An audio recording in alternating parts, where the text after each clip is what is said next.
Welcome to lecture number 31. We are studying about chapter number 4, the extension of chapter number 3, that is properties of Fourier transforms and frequency analysis of a given system. In the previous session, we discussed about the Fourier transforms and its properties, mainly the periodicity property, the symmetric property. So in this session, we are continuing from the same point. Let me share my screen. In lecture 31, that is chapter 4, part 1, properties of Fourier transform. The topics covered are symmetric property, even and odd, convolution property, filtering, differentiation and integration property, time and frequency shift property if time permits. The symmetric property, we have investigated it in the previous session regarding like what happens if the real valued signal are given at the time domain representation, and what happens if purely imaginary signal is supplied at the input, how it was behaving or how it looks in the frequency domain. That is what we could observe in the previous class.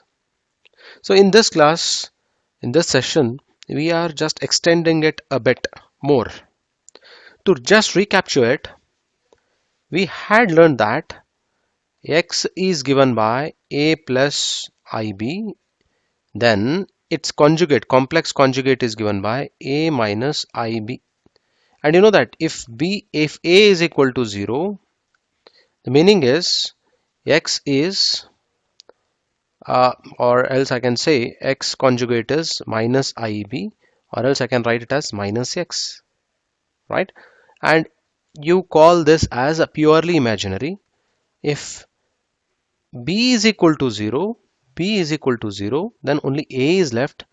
X conjugate is a, which is equal to x, which is a only real valued component. It is imaginary component. So whenever you have conjugate x is equal to minus x, we call it as imaginary part. Whenever we have x conjugate is equal to just x, we call it as real part. Okay, so with this basic recapitulation from the previous session, we proceed further with today's session. Suppose x of t is real and even. What's the meaning of real? Real is nothing but here x conjugate is equal to x. That's the meaning of real. So that is then x conjugate of t is equal to x of t. That's the meaning of real, right? And what's the meaning of even? There is something called even. Even means x of minus t when it is applied. So if you compare its answer, it will be equivalent to x of t itself. So this is even. So if my input is such that it is real as well as even both, then this is what is the case. Or by looking at both of things, I can write x conjugate of t. X conjugate of t is equal to x of t. This is also equal to t. So I can as well write x conjugate of t, or conjugate of x of t is equal to x of minus t, right? By referring to these two things. Now we know that the standard equation of ft is given by the conjugate of x j omega is equal to, I write in the bracket, x of j omega, we will take its conjugate, minus infinity to plus infinity. This is by definition, okay? X of t, I hope you remember all this equation by now, minus j omega t, okay? So I have to take its conjugate dt. I have to take its conjugate. Fine. So to take its conjugate means what I do is I invert the imaginary part. So invert the imaginary part. So if I invert the imaginary part, it would look minus infinity to plus infinity x of t e raised to minus j. This I invert minus omega t. So I could compensate the conjugate term here inside, inverting the imaginary part. That's it. So after that, we get this x of t By the analysis, we could understand that. So here, one thing I need to do, x, capital X conjugate is here, it is conjugate. So when I take the conjugate inside, so let me write that also. This is conjugate, or else I'll write it here. X conjugate of t is nothing but x of minus t. That is what I write. X of minus t I wrote in place of this because by referring to this step. So x of minus t, integration as it is, e raised to minus j omega. I just change the sign to this minus t. There is an intention behind it. Now I apply change in variable. So change of variable, wherever I have minus t, I replace it with tau. By doing so, the equation looks like x integration of x of tau e raised to minus j omega tau d tau. This is how it looks. So once it is done, so you can see that it is equating or it is representing the standard equation itself. So hence I write capital X of j omega. That's it. So once I write that, what is a conclusion we make is x of j conjugate of x of j omega is equal to x of j omega. This is equal to this, means hold for imaginary part of x of j omega is equal to 0. That's the meaning. Hence this is important conclusion. Okay, we are drawing out of it. If x of t is real and even, then x of j omega is, see, conjugate and x of j omega both are equal. If both are equal, here, if both are equal, x conjugate and x both are equal, then we conclude that it is real. So this is real. So when you supply input x of t as real and even, your frequency domain x of j omega will be real. Okay, so these are very important point to be remembered, and the definition and derivations are as shown here. Okay, so next comes if x of t is real and odd. So we do the same analysis for that. Means x conjugate or x of t conjugate of x of t is equal to x of t. That's the meaning of real component. Odd means x of minus t is equal to minus of x of t. This is the meaning of odd. Correct? Now what we do is we combinedly look at and we write it as x conjugate or conjugate x of t is equal to x of t, and x of t is equal to minus of x of minus t. So these two things I want to equate. Right hand side, if I want to equate, I'll take this minus this side. So hence I can write conjugate of x of t is nothing but x of minus t. So this is what we need to substitute now. So if I substitute, what I get is I would get conjugate of x j omega is equal to, this minus is taken out. Okay, so integration minus infinity to plus infinity x of minus t, or else one step above this I'll write. So for this formula is integration minus infinity till plus infinity x of t e raised to minus j omega t dt. I have to take its conjugate. So if I take its conjugate, what happens? Minus infinity to plus infinity x conjugate of x of t, because this conjugate term has been taken inside, and inverting the imaginary part, I get it in this manner.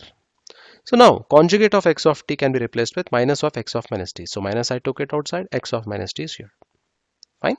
So now this minus I took it on the t side because I want to apply change of variable.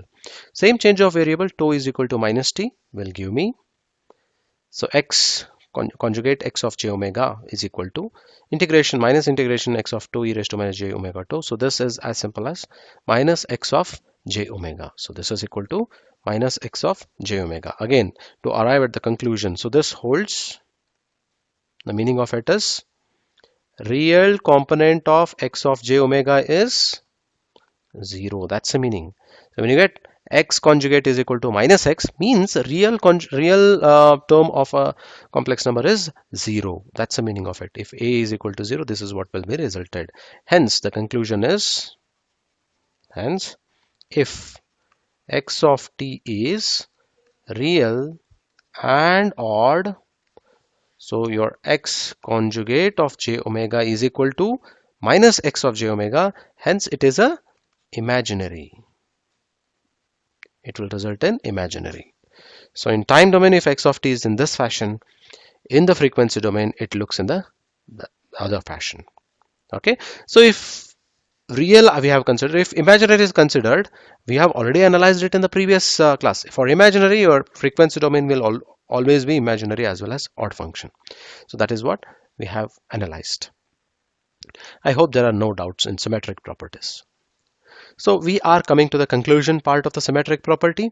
The only way that the condition x conjugate is equal to x holds is for imaginary part of x of j omega is 0. That's the first thing. So this holds good when imaginary part is 0. Similarly, if time signal is real and even, the frequency domain representation is off. It is also real. If time domain signal is real and odd, the frequency domain representation is imaginary. This is the first derivation. This is the second derivation that we have analyzed just now. Now next comes the convolution property. We are done with periodicity. Then we have completed first property is periodicity, second being linearity, and then being symmetric property. So half the symmetric property we concluded it in previous session. Now real and imaginary signals. Now in this session we completed symmetric property with respect to even and odd signals. Now the next property is convolution property. Very important property, convolution property.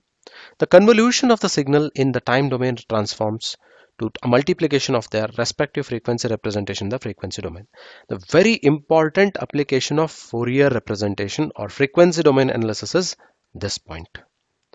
What it says, the convolution of the signal in the time domain. See, in time domain, if you convolve, there is x of t convolved with h of t. If it is in time domain, the same thing if I want to do it in frequency domain, then what it says, you have to just multiply x of j omega multiplied with h of j omega.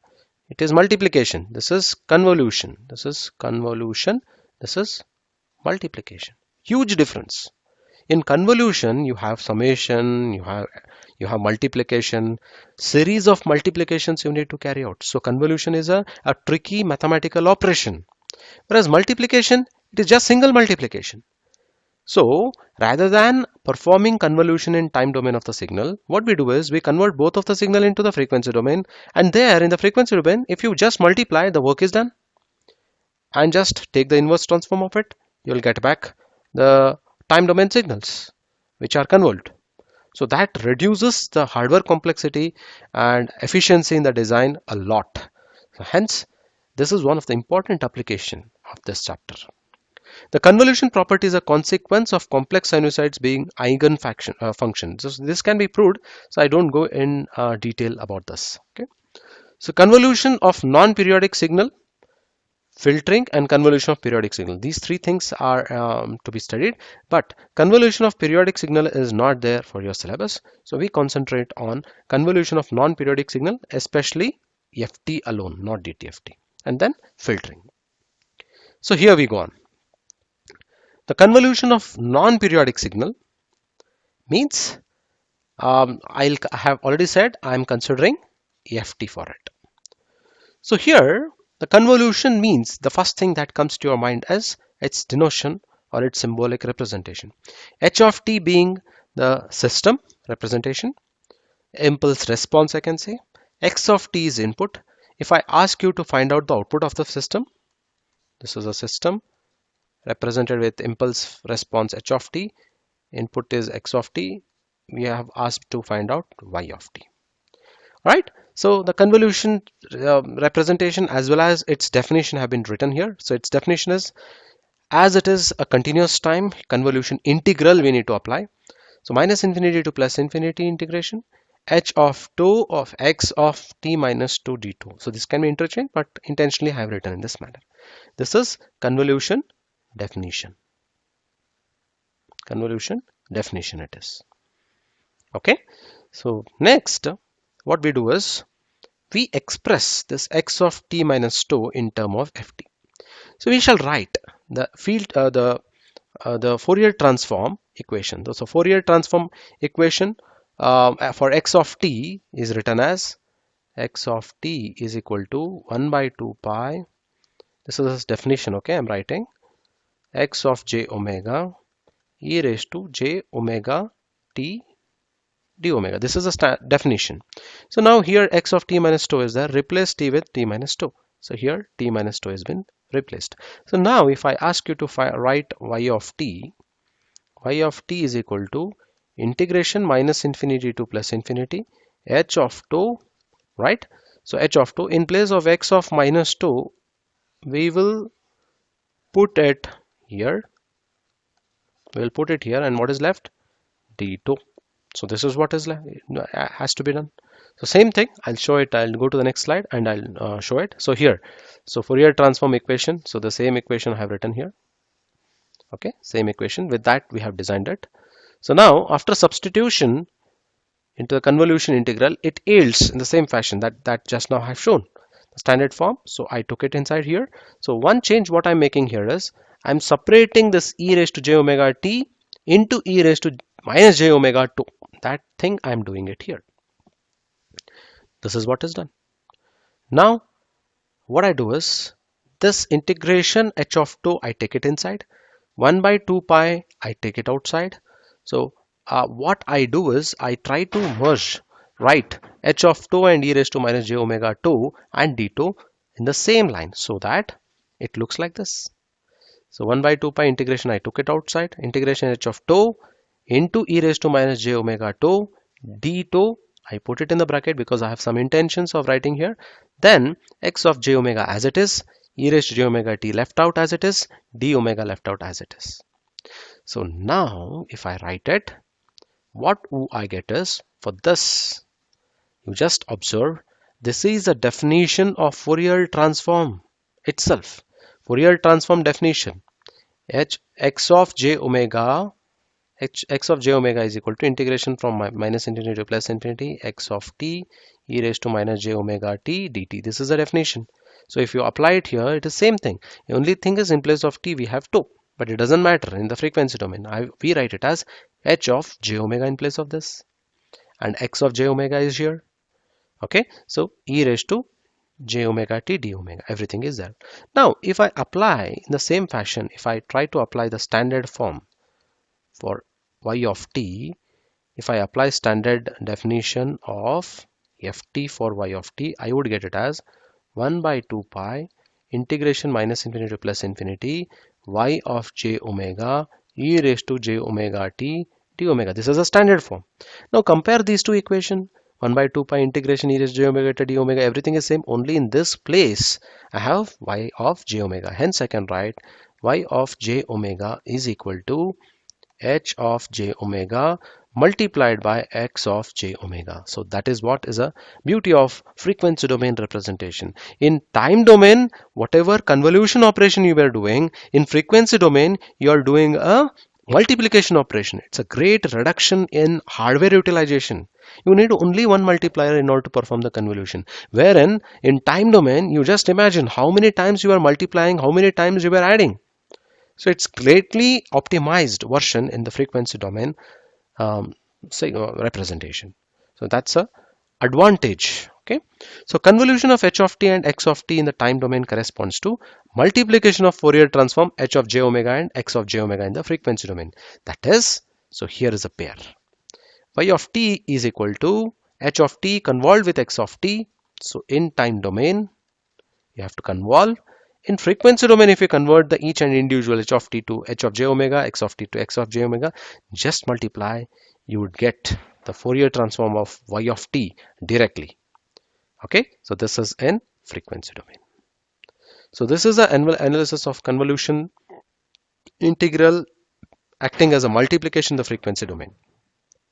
Now here you have other things. One more DTFT is there, but it is not there for your syllabus. Hence, I'm not considering it. So in DTFT also it acts as the same thing. Not only in DTFT, even in periodic signal, FS and DTFS also you can prove the same. So this is a big advantage of Fourier representation. So next is I'm taking one small example here. So convolution in frequency domain. So x of t is given by 1 divided by pi t sine pi t. So this is you sine pi t by pi t. It's a sinc function. If sinc function is given as an input to the system with impulse response h of t, it is also a sinc function. Small change here you have 2 pi t by pi t. So I can make some arrangement and I can prove that it is a sinc function with slightly changed in the period of the sinc function. So you need to find the output y of t is equal to x of t convolved with h of t. So now what we do is we know what's a Fourier representation of x of t. We know what is a Fourier representation of h of t. We have been talking about sinc function a lot in previous sessions. Whenever there is a sinc function is given, you know, if you take its Fourier representation, it would result in rectangular pulse, right? So whenever we had given rectangular pulse at the time domain signal, if you compute its Fourier representation, it was resulting in sinc function. They agreed to be a duality property. So by duality, I can prove that x of t is sinc function in time domain. So in frequency domain, it will be a rectangle pulse. Similarly for this one, only the period is changed. So it goes like this. So this is example 3.26 in Simon-Haken. X of t, its Fourier transform can be represented as x of j omega. Similarly, h of t's Fourier transform is h of j omega. So x of j omega is sine pi t by pi t. So it will be a rectangular pulse. That rectangular pulse width is omega less than pi. So here it is pi, sine pi, so it is pi. So if it is sine 2 pi, so it is sine 2 pi. It can be proved. Okay, so if you just do a Fourier transform in detail steps like how we did certain problems in your previous sessions, you will arrive at this position. Some important things you need to remember in this fashion. Okay, so now what I do is I've been asked to convolve these two things, x of t and h of t. So convolution is huge. These two things, if I be asked to convolve, you just look at these expressions.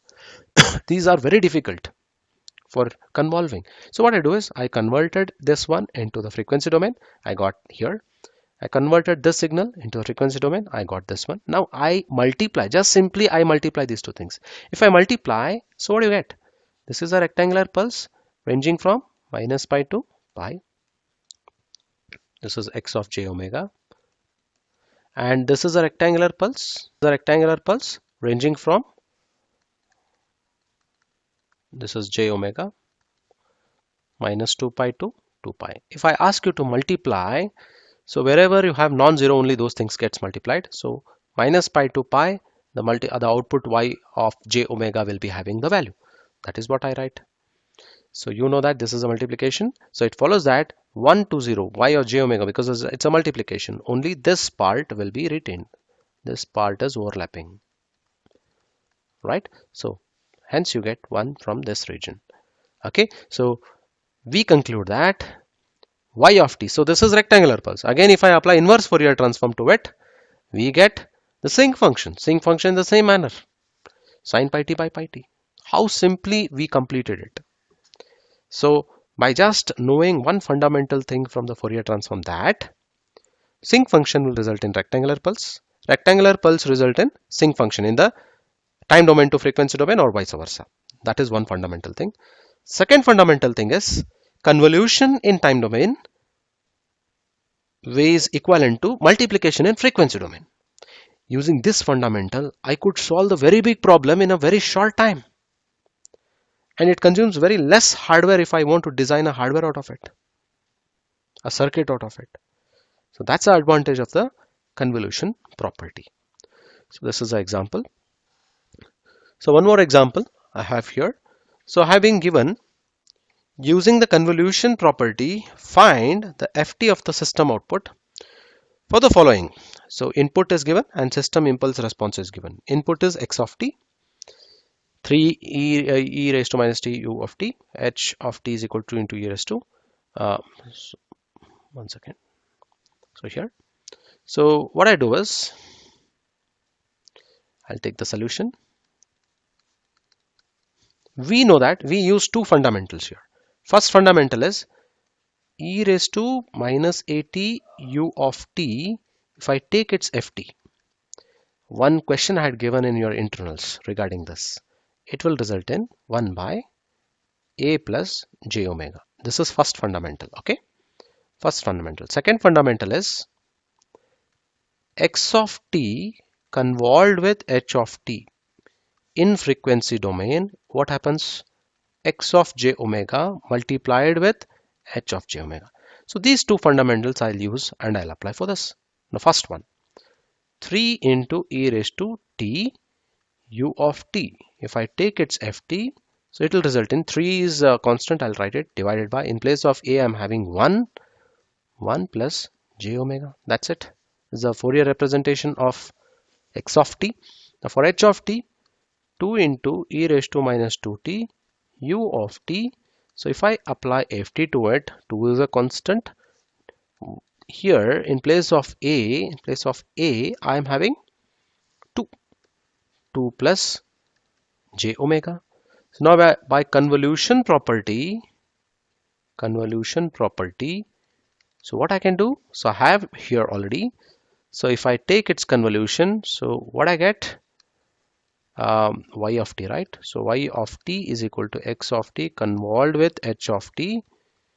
So it is equivalent to y of j omega is equal to x of j omega h of j omega. So this will result in, so I just multiply it. So if I multiply, I would get it as 3 divided by 1 plus j omega, 2 divided by 2 plus j omega. So 6 divided by 1 plus j omega into 2 plus j omega.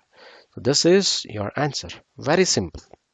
So use the convolution property and reduce your effort. Now that's a takeaway from the properties of the Fourier transform that we are dealing with. So with this, we concluded the convolution property in short. Now we will study some basics about filtering.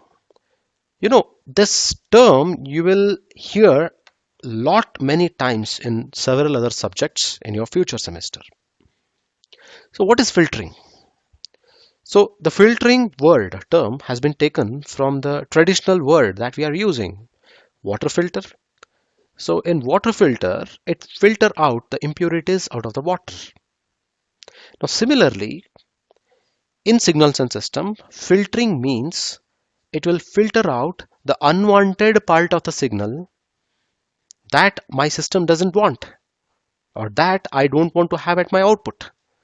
That's why I call it as filtering. Filtering and system are interchangeably used. Remember, because filtering is done by the system. So your system is doing a filtering process. What filtering? What kind of a filtering? That depends on what you want your system to be done. So one example I'll take.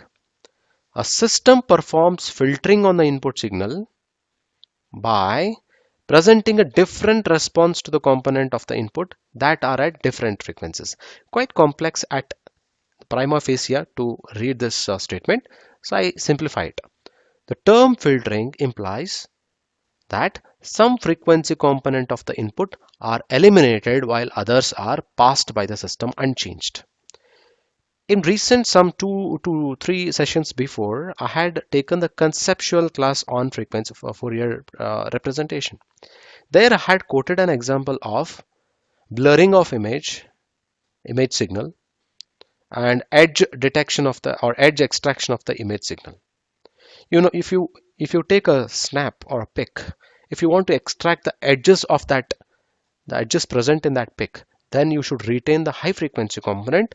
You need to filter out the low frequency component. I hope you are understanding. Filtering out the low frequency component. If you take out the low frequency component, you are just left with high frequency component. Only edges are there. Whatever you want, you do it. Similarly, if I want to produce a blurring effect in the image, I take out the edge, means I take out the high frequency components. I want to retain low frequency components. So means filtering out the high frequency components. That's the meaning of the filter. Okay, so here we design a very basic filters like low pass filter.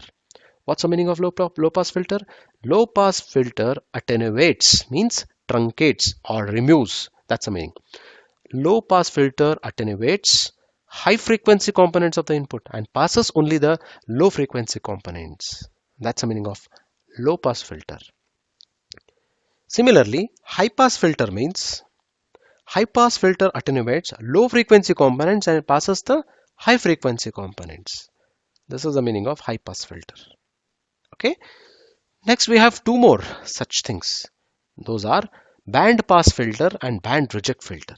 For example, I want to pass some low frequency, I want to pass some intermediate frequency components. Neither too low frequency, I don't want to have too low frequency. I don't want to have too high frequency. I want to have only certain frequency. If this is a frequency curve, this is a frequency curve, okay, gain, or I can say G. This is a frequency response. So here I want to eliminate these low frequency component. I want to retain these frequency components, and higher frequencies also I want to throw out. This is looking somewhat like band pass. I'm providing one band wherein the frequency components falling in this range should be passed, not the other. The best example for it is your FM. So if you tune for 103 megahertz, the Dharwad station will be activated. If you just decrease the frequency a bit or increase the frequency a bit, so you will not be able to catch that particular frequency channel. That they use band pass filter. Okay. Similarly, there is one more thing called band reject filter, wherein I want to reject certain frequencies falling under some region. So within this to this frequency component, I want to reject. I want to reject the frequency components. I want to retain all these things. So such things we call it as band reject filters. More of it you will study in your fifth semester. So we proceed with the further things. So why filtering concept I took just after the convolution, because filtering is a very important fundamental or the concept. So how convolution will be helpful here is, so convolution or filtering is nothing but the system. System is always represented by output divided by input. So output is found out by h into x in the frequency domain. So if it was not, a Fourier representation was not there, or we were not knowing about the frequency domain fundamentals, then in time domain the working with this would have been very difficult. These have greatly optimized our work. That is what I mean to say. Fine. So this is the fundamentals of filtering. So next comes the differentiation property and integration property. First we will look into the differentiation property of ft. I am just telling it of ft because your syllabus we are studying only about Fourier transform. So the definition of Fourier transform we already know, x of t and x of j omega, how it is written. Differentiation can be carried out in frequency as well as time domain, both. First we shall understand how to perform differentiation in time domain. So here is the standard form. X of t is equal to 1 by 2 pi integration from minus infinity plus into x of j omega e raised to j omega d omega. I don't write it again. Now for this equation, I differentiate, and you know that this is I differentiate on both side. If I differentiate this equation on both side, what do I get? I get as d by dt of x of t. I'm differentiating this. This is equal to 1 by 2 pi is constant. Okay. Next, here it is differentiating with respect to t. So this is with respect to omega. This is with respect to omega. This integration is with respect to omega. Hence, when integration is with respect to omega, even that behaves as a constant for the differentiation with respect to t, because this is differentiation with respect to t. So I'm taking out the constants. X of j omega is also constant. Okay, but here d omega is also constant. What is left? E raised to j omega t. T component is there. So hence I apply differentiation to this. E raised to j omega t. These all things are constant because the integration x of j omega d omega all are with respect to omega. So I am considering only with respect to t. So if I operate it, if I just find it, so I get it as 1 by 2 pi integration minus infinity to plus infinity x of j omega d omega. So differentiation will result in same e raised to j omega t. So other than t, whatever constant you have, that also you should write. That is what you get. So therefore, differentiation of x of t, if you take its ft, just here, compare it with this. For x of t, if you take its ft, you get x of j omega. And for d by dt of x of t, if you take in the place of x of j omega, what is occupied now? So I take this component outside. You get j omega term in extra. J omega term in extra. So this is what you need to remember. Very important. So when you differentiate the time domain signal in the frequency domain, you will get the same x of j omega but with a term getting multiplied. The frequency term getting multiplied. Omega is a frequency component. Frequency it is. If it is lower frequency, let me consider 0. If it is 0, the frequency component will be 0. No term exists for the omega frequency is equal to 0. If frequency is very high, then you have very high component. So means for high frequency component, it will highlight a lot. For low frequency component, it will just attenuate it, or it will not give much importance to low frequency component. Please try to understand the concept from this mathematics. Okay, so I'll just bring in front of you the statements. Differentiation actually accentuate. Accentuates means emphasize. It emphasizes more on high frequency component because there is a component of frequency getting multiplied with the x of j omega term. It's getting multiplied. Fine. So this is getting multiplied with this. So it is emphasizing on it. So hence differentiation emphasizes the high frequency components of the signal. Fine. So differentiation destroys DC signal of the x of t. DC signal means DC signal is the signal whose frequency is 0. So when frequency is 0, so your frequency component is destroyed. It goes off. If frequency is very high, so for the frequency component which is already present, it will be multiplied with the high frequency, high number. So it will emphasize more on the high frequency component. So differentiation means, remember, differentiation means what? How much difference is happening from the one value to the second value. So think that there is a curve. From here to here, let me call it as F1, let me call it as F2. How much is a change? That's the meaning of differentiation. If there is too much difference, then we call it as very high frequency. Change is high, right? Now that's the meaning of high frequency. So hence differentiation accentuates the high frequency component. Remember this.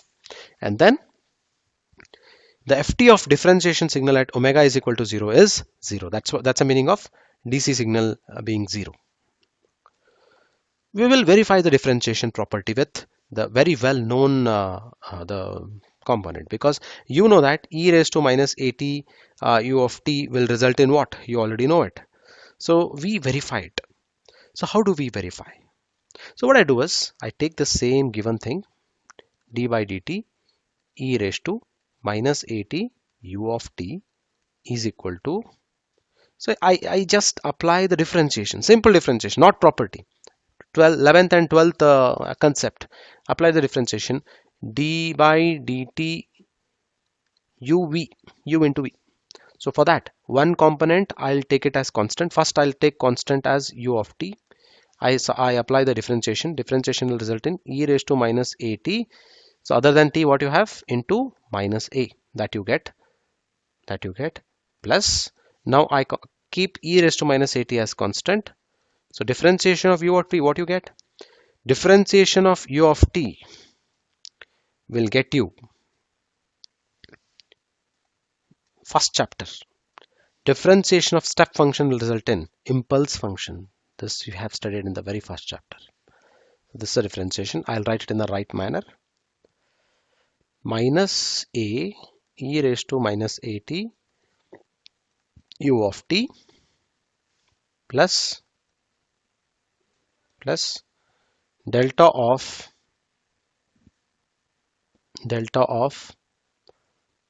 t. Why only I am writing delta of t? That's a question now.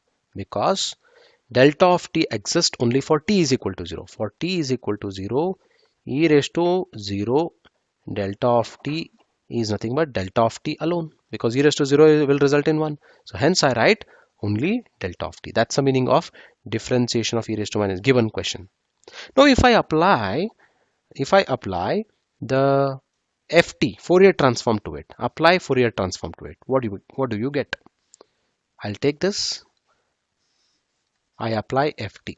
Okay, I apply ft by standard procedure, minus a. So this will result in 1 divided by, in place of a I'm having a itself, a plus j omega, this we already know, plus ft of delta of t. We had taken one example, ft of delta of t will result in 1. This is equal to minus a, this I'll take it to multiply, cross multiply, plus a plus j omega, common denominator a plus j omega. So a and a minus a cancels, you will be left with j omega divided by a plus j omega. So this is what you get. Okay, so now I apply differentiation property and check, will I get the same thing? By applying differentiation property, so what it says is, differentiation property says that d by dt of x of t, if I take its ft, you get it as j omega into x of j omega. Now the given question is d by dt of e raised to minus at u of t.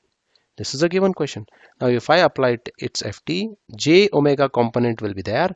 After that, just apply x of j omega to the component.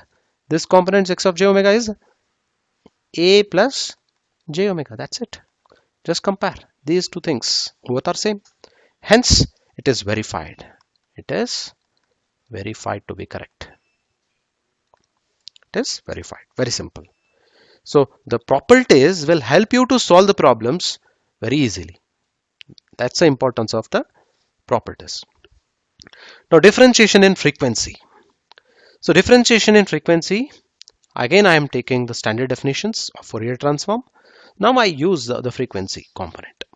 X of j omega is equal to integration x of t e raised to minus omega t dt. Now I differentiate on both sides. Differentiate on both sides will result in, for this one, d by d omega, because it is differentiation in frequency. Omega is a frequency. X of j omega. So this one is done. Differentiation is equal to. Now observe carefully here. This integration is with respect to t. X of t dt integration. All these are constant with respect to d by d omega, because it is differentiation with respect to frequency omega. Hence what I do is I take this integration minus infinity to plus infinity, x of t dt all as constants, d by d omega I apply to the only e raised to minus j omega t. So now this will generate integration minus infinity to plus infinity, x of t. This will result in, if I apply the differentiation of it, what you get? So e raised to minus j omega t. So other than omega, what is there? Minus jt. This term is there. So hence if I write, so what I get is minus jt integration minus infinity to plus infinity x of t, or else I can write it in this fashion. I write it in this fashion. X of t, this minus jt I write it here, and then I write it here minus j omega t dt. So if you compare it with the standard definition, integration is there, x of t is there, e raised to minus j omega t dt is there, e raised to minus j omega t dt is there. So in place of x of t, I am having these two components. So by this, what conclusion I make is, if x of t is time domain signal, and if I have the ft, if x of t is a time domain signal, if I apply ft, the frequency domain will be x of j omega. If I apply this one, minus jt x of t, if I apply ft to this, I get it as differentiation, this one, d by d omega x of j omega. This is what we get. That's it. So this is again an important arrival of the property. Okay, so we will take one of the example for this. The differentiation property should be used for solving to find the ft. So you should this is the last problem. It will take 5 minutes. Please concentrate. So we know that e raised to minus at u of t, if its ft will result in this. The solution goes like this. Let x of t is equal to t into p of t. So t, I wrote it as it is. P of t is denoted by this one. Means p of t is equal to e raised to minus at u of t. P of t separately, if I ask to compute ft, it is very easy, right? So hence p of t is equal to e raised to minus at u of t.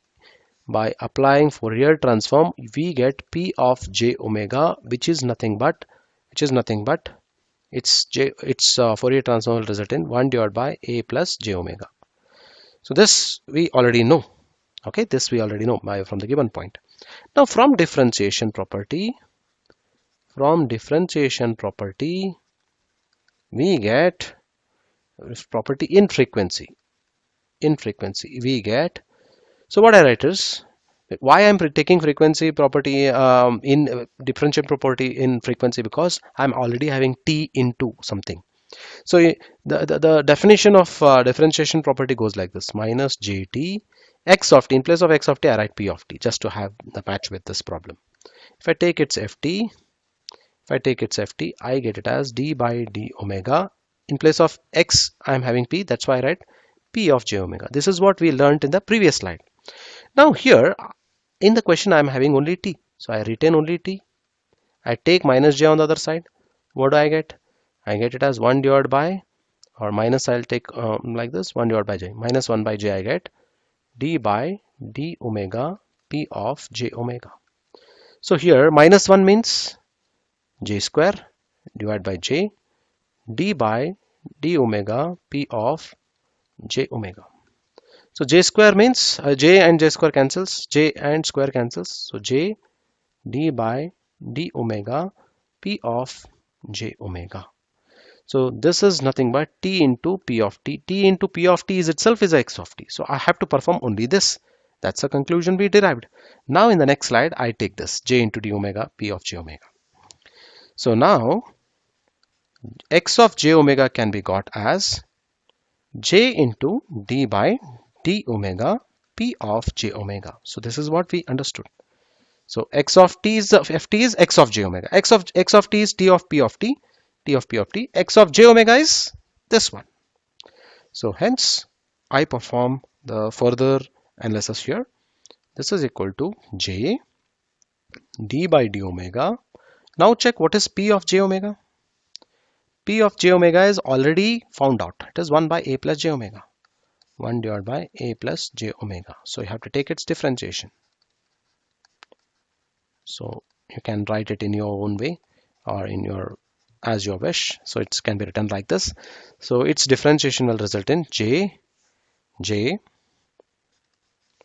So minus is there, hence minus a plus j omega minus n minus 1 or n minus 1. So minus 1 is minus 2.